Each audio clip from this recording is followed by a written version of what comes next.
the church in America is going to suffer so terribly. And we laugh now, but they will come after us. They will come after our children. They will close the net around us while we are playing soccer mom and soccer dad, while we are arguing over so many little things and mesmerized by so many trinkets.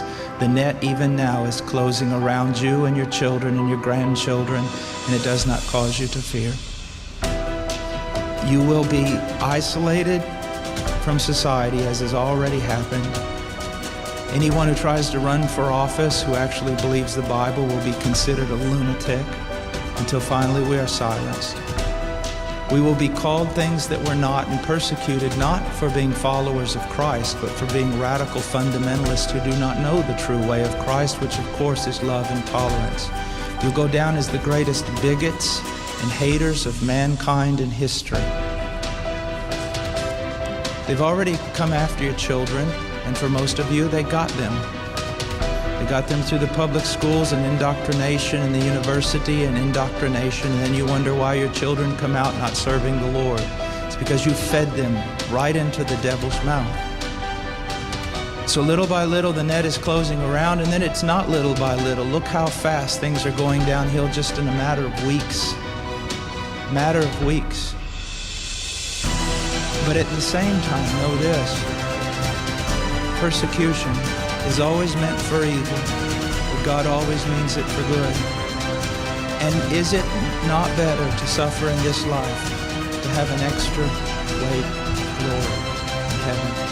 You must settle this in your mind. This is the one thing I want to say over and over.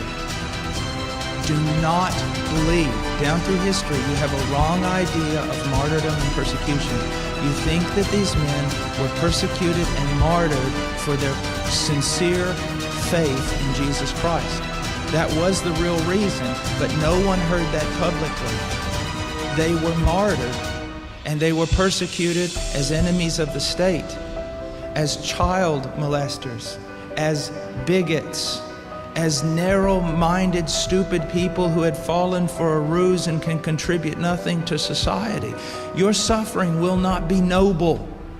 So your mind must be filled with the Word of God when all people persecute you and turn on you. And if the Spirit of God in common grace pulls back and you see even your children and your grandchildren tossing in the lot that you should die.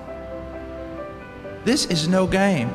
You want revival and awakening, but know this: for the most part, great awakenings have come only preceding great national catastrophes or the persecution of the church.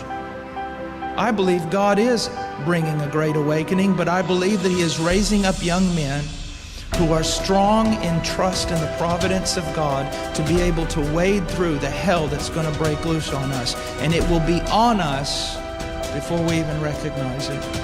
Unless in God's providence, He is not done.